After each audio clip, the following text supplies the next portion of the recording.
ரோட்ல எப்பவுமே இறந்துட்டாங்கன்னா உடனே எடுத்து அடக்கம் பண்ண மாட்டாங்க. அதை கொண்டு வந்து மார்ஜரியில் வச்சுருவாங்க. அந்த பாடி எடுத்து நான் அடக்கம் பண்ணுறதுக்கு பாடியெல்லாம் எடுத்துட்டு கிளம்பி சுடுகாட்டுக்கு கொண்டு போயிட்டேன். பாடி எடுக்க எப்பவுமே ஒரு போலீஸ் கூட வருவாங்க. அப்போ அந்த போலீஸ் எஸ்ஐ வந்து இந்த ஆதரவு இல்லாத அந்த மக்களை எல்லாம் அடக்கம் பண்ணும்போது அதில் ஏதாவது வியக்கத்தக்கமான விஷயங்கள்? ஒரே ஒரு பாடி மாதவரம் போலீஸ் ஸ்டேஷனோட பாடி, அது ஒரு 12 வருஷத்துக்கு முன்னாடி அந்த பாடி எடுத்துகிட்டு வந்து அந்த ரோட்டில் எப்போவுமே இறந்துட்டாங்கன்னா உடனே எடுத்து அடக்கம் பண்ண மாட்டாங்க. அதை கொண்டு வந்து மார்ஜரியில் வச்சுருவாங்க. 20 நாள் 30 நாள் பொறுத்து தான் நம்ம எடுப்போம். அப்போ 20 நாள் 30 நாள் ஆன பிறகு அந்த பாடி எடுத்து நான் அடக்கம் பண்ணுறதுக்கு பாடியெல்லாம் எடுத்துகிட்டு கிளம்பி சுடுகாட்டுக்கு கொண்டு போயிட்டேன். சுடுகாட்டுக்கு கொண்டு போன பிறகு சுடுகாட்டில் கொண்டு போயிருக்கேன். குறைஞ்சது ஒரு 1000 காக்கா இருக்கும்.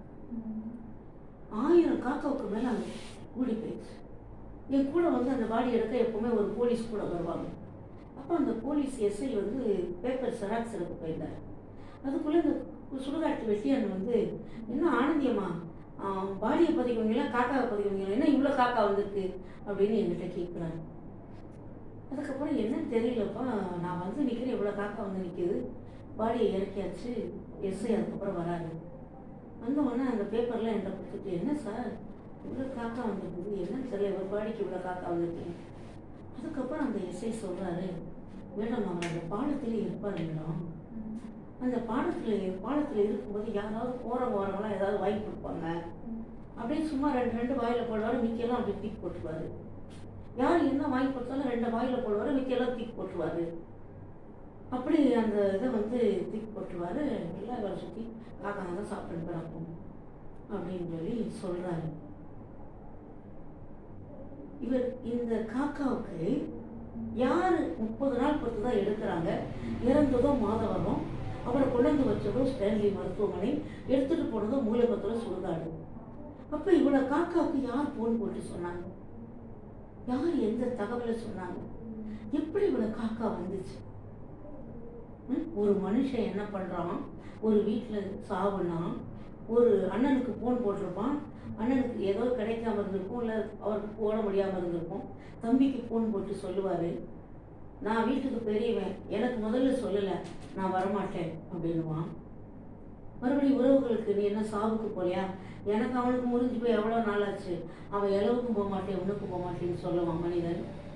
இப்படி பல பகைமைகளை மரணத்தில் கூட சொல்லக்கூடிய மனிதர்களுக்கு மத்தியில் இப்படி போட்டதுக்காக இவ்வளோ காக்காவா?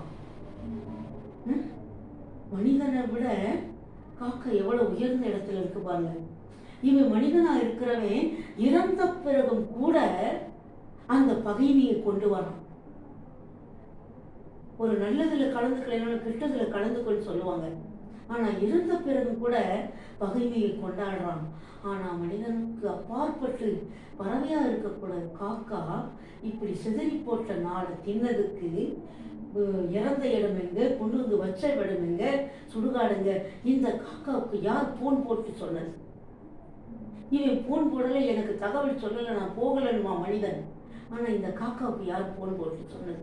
இத்தனை காக்கா இங்க வந்து சூழ்ந்து கத்துறதையும் பார்க்கும்போது மிகப்பெரிய வியப்பாக இருக்கிறது. மனிதனாக பிறந்தவன் பகைமையை பாராட்டி மரணத்திற்கு கூட வராத மனிதர்களுக்கு மத்தியில் ஒரு 4 பொருளை செதறி போட்டதற்காக இப்படி ஒரு நன்றியோடு இத்தனை காக்கா சுத்துகிறதே, இந்த காக்காவுக்கு யார் போன் போட்டு சொன்னது? அதுக்கப்புறம் என்னுடைய யூகம்தான். தினமும் ஒரு காக்கா அந்த போலீஸ் ஸ்டேஷன்ல போய் எடுத்துட்டு போனாங்க இல்லையா, இது என்னுடைய யூகம்தான். ஒரு காக்கா அங்கே போய் உட்கார்ந்துருக்கும். அப்போ ரைட்டர் என்ன பண்ணுவார், ரைட்டர் தான் எல்லாத்தையும் டீட்டெயிலாக எழுதுவார்.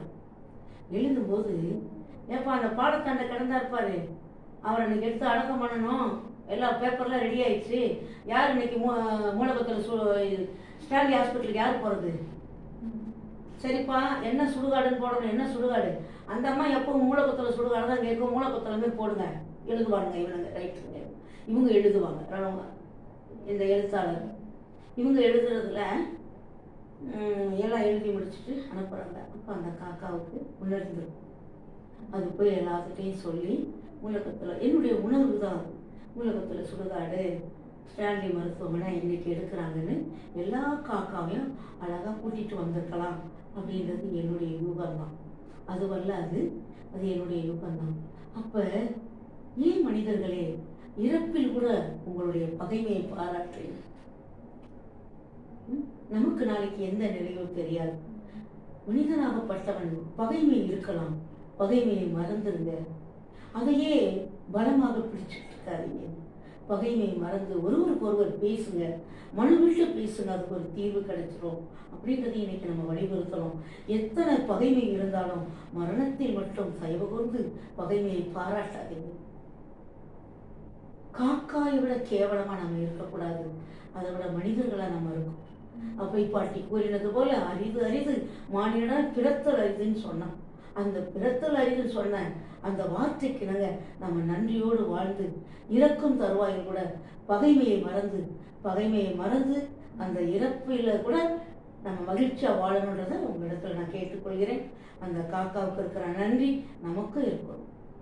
உங்களோட இந்த சமூக பணியில நீங்க ஏதாவது பிரச்சனைகளை சந்தித்ததுண்டா?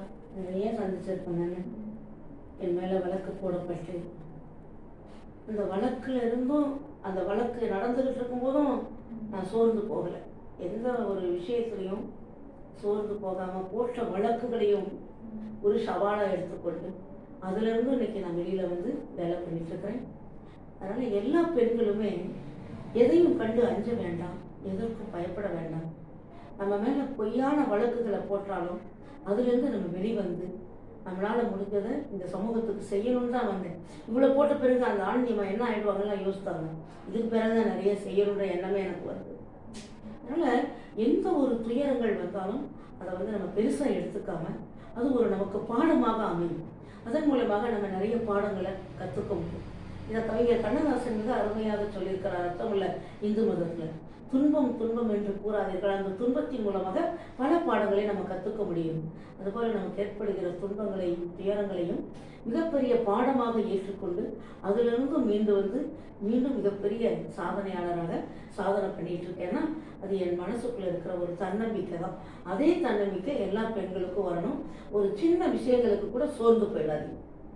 அதை வந்து ஒரு பெரிய சவாலாக எடுத்துக்கோங்க, மிகப்பெரிய வெற்றியாக வர முடியும். அதுக்கு உதாரணமே அம்மாவே.